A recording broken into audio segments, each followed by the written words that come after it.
Today's narrative revolves around a young girl hailing from Japan whose existence unfolded into a harrowing 40-day ordeal that can only be described as a living nightmare.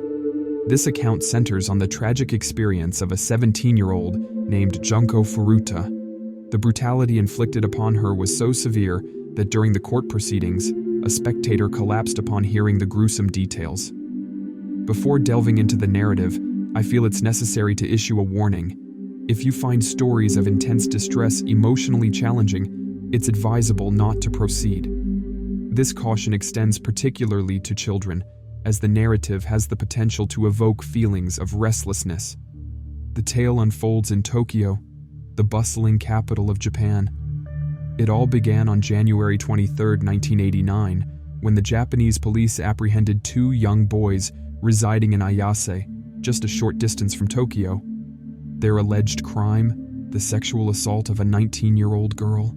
Hiroshi Miyano and Joe Ogura, both mutual friends, found themselves entangled in this disturbing incident. After scrutinizing their records, the police discover that both are either dangerous criminal gang members from Japan or junior members of the Yakuza gang.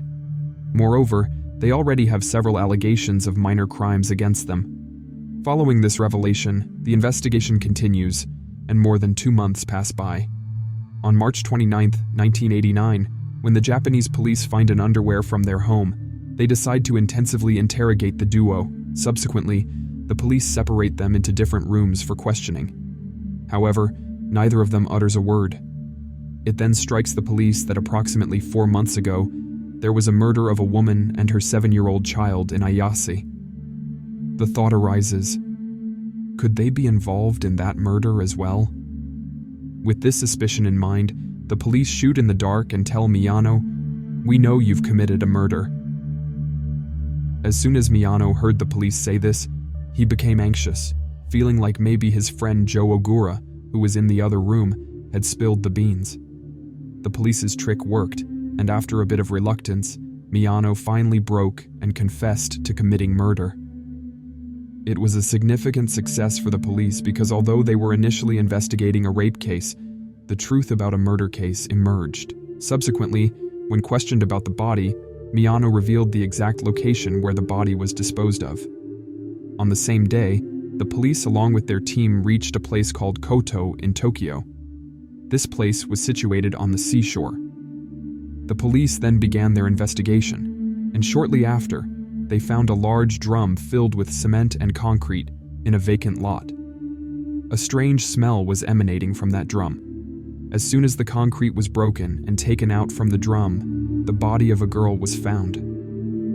The body was in an advanced state of decomposition, making facial identification impossible.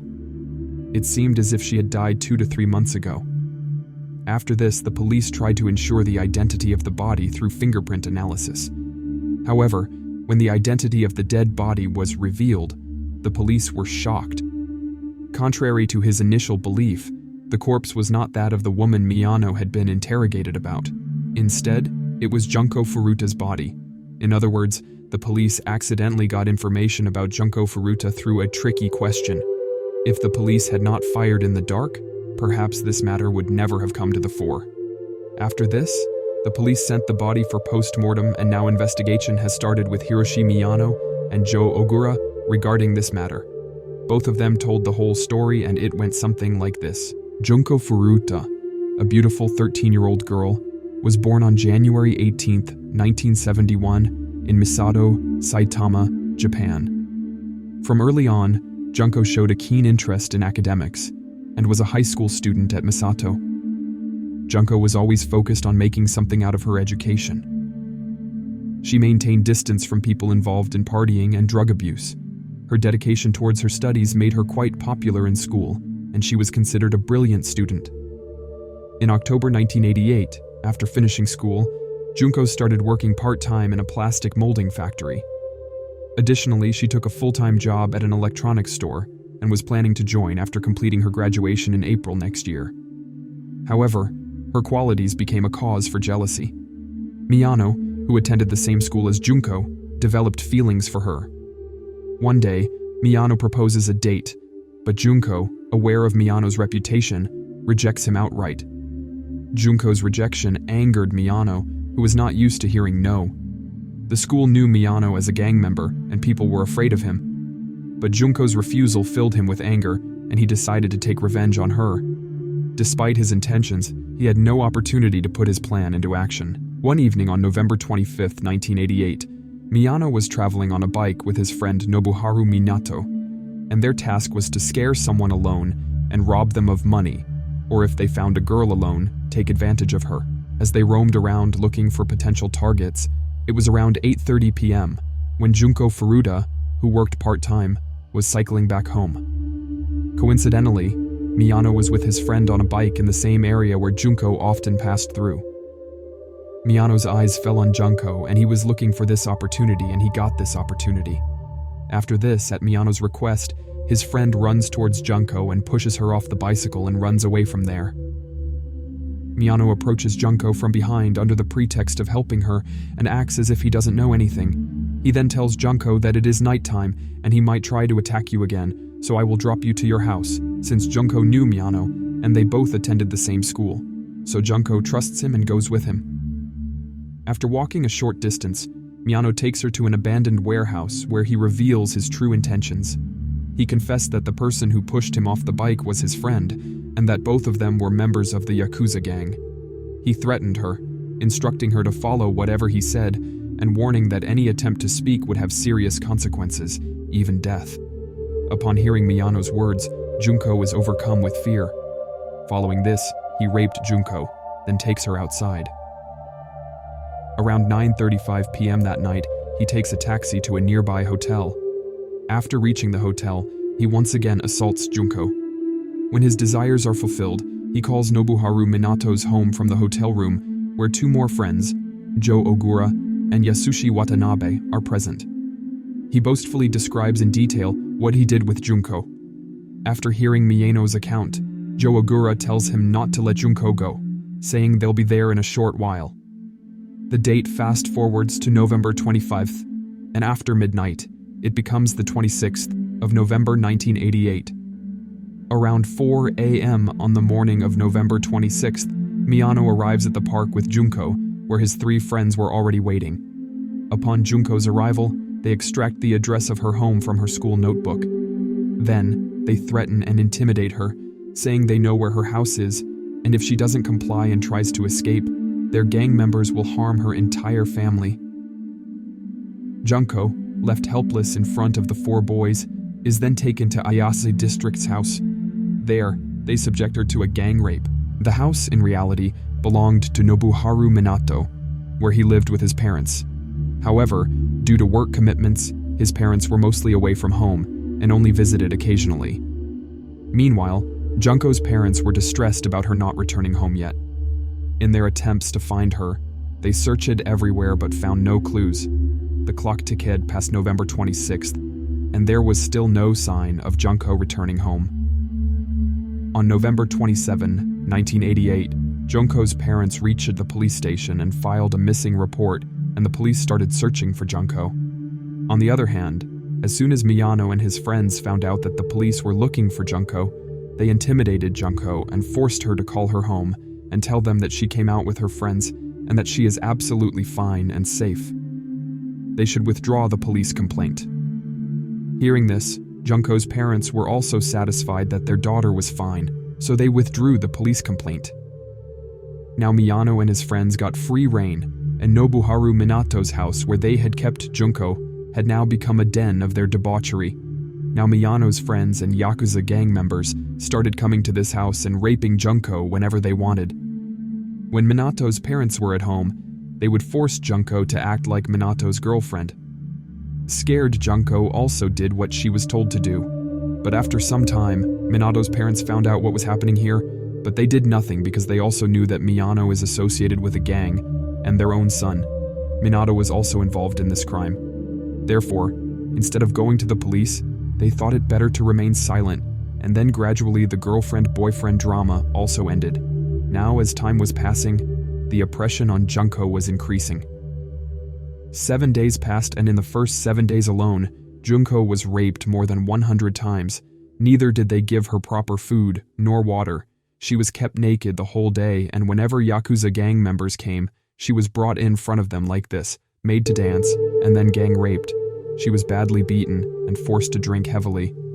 2 or 3 cigarettes were given at a time. Even in the bitter cold, she was made to sleep on the balcony without clothes, but even after so much torture, they did not leave Junko. Meanwhile, on the 9th day, Junko somehow reaches the phone and calls the police. The call gets connected, but before she can say anything, Miyano arrives there and disconnects the call. Junko's call makes Miyano very angry, and he beats her badly, but when he doesn't get enough, he pours oil on her feet with a cigarette lighter and burns her feet little by little so that she remains there, and don't try to run away. After this, 16th day comes. On that day, 2 boys come to the house and they also rape Junko. But after leaving from there, one of the boys tells this to his brother, and his brother tells this to his parents. When his parents came to know about this, they complained to the police.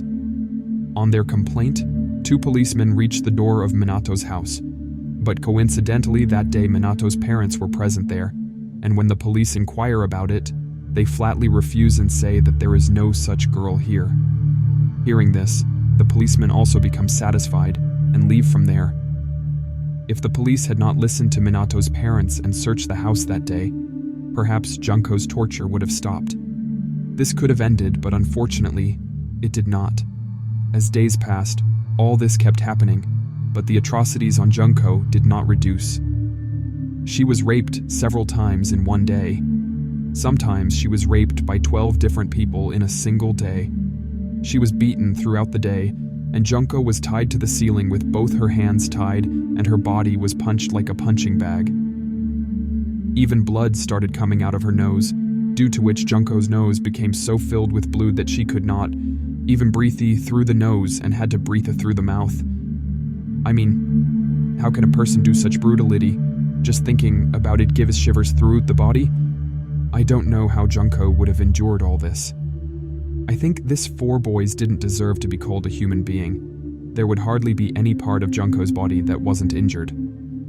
By the 30th day, Junko's condition had become such that she had to crawl on the ground even to go to the bathroom, which sometimes took an hour. Till now, about 100 people have raped her more than 400 times. Due to the constant torture, Junko had also lost bladder control. So many times she would urinate before reaching the bathroom. Her body had also stopped digesting food. Many times Junko begged them for her death, but they did not even let her die. As time passed, pus began to form in the wounds on Junko's body, and her body began to smell. Due to which all 4 of them started losing interest in her, but they needed someone to satisfy their lust. So on the night of 27th of December 1988, all 4 of them left Junko at Minato's house and went out and around 2:30 in the night.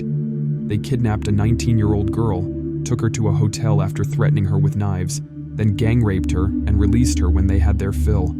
And this was the same girl who was accused of rape. Later, Miyano and his friend, whom I told you about in the beginning, were caught. After this, the year 1988 passes and the new year of 1989 comes. Miyano and his friends were celebrating the new year, and Junko was waiting for her death. On January 4th, 1989, Miyano loses a lot of money in a game which makes him very angry. After this, he reaches Minato's house and starts taking out the anger of his defeat on Junko and starts beating her badly. All of them together were kicking and punching Junko. Her entire face was swollen, yet those brutes were pouring hot candle wax on her face. That night, all 4 of them tortured Junko for about 2 hours.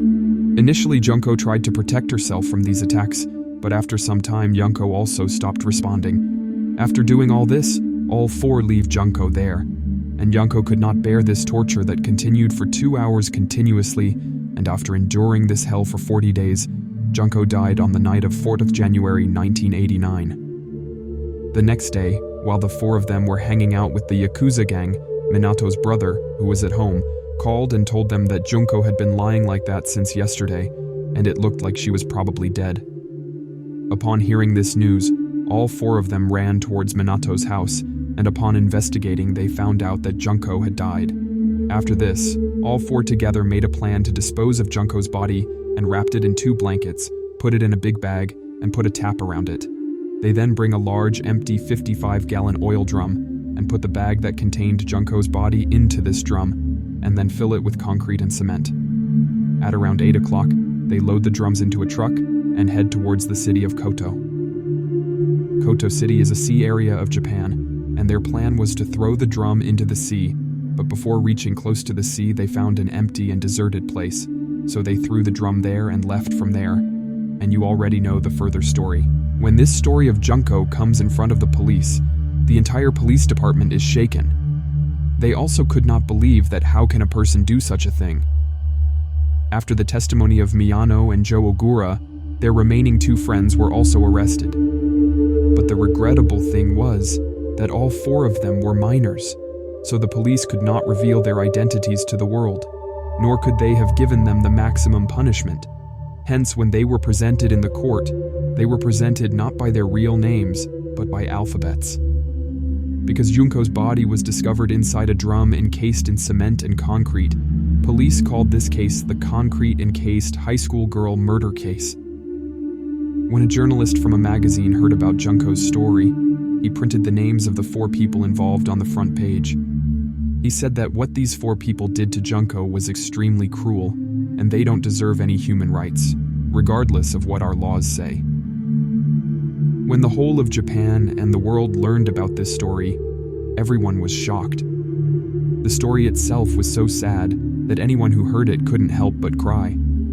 Junko's mother, upon hearing about the terrible things that happened to Junko, became mentally unwell and had to seek help from a psychiatrist. Junko's funeral took place on April 2nd, 1989, 3 days after her body was found. Even though Junko couldn't finish her schooling, the school principal gave her parents her graduation certificate and honored her with a graduation ceremony. The owner of the electronic shop, where Junko was going to work after graduation, gifted a uniform to Junko's family, the same uniform she would have worn on her first day of work. This uniform was later placed in Junko's coffin. If all these terrible things hadn't happened to Junko, then on April 3rd, 1989, might have been her first day at her new job. Unfortunately, this didn't happen because of those cruel people. In July 1990, the Tokyo lower court sentenced Miyano, the leader of the crime, to 17 years in prison, and the other 3 received 6 years. Later, in the Tokyo High Court, Miyano's sentence was increased to 20 years, and the other 3 got their sentences increased to 9 years. The judge stated that there are no words in the entire world that can express the pain of the cruelty that happened to Junko. But in truth, a 17-year-old girl experienced severe harm and cruelty, making humanity feel ashamed. I can't imagine how Junko endured those 40 days, surrounded by those heartless individuals, a situation worse than hell. Afterwards, people wrote many books about her, and they even made songs and films about her tragic story. A memorial was constructed at the place where they discovered Junko's body in Koto, Japan, and the whole area was transformed into a park. So that was the sad story of Junko. I'll catch you in the next tale. Until then, take care, and thanks a lot.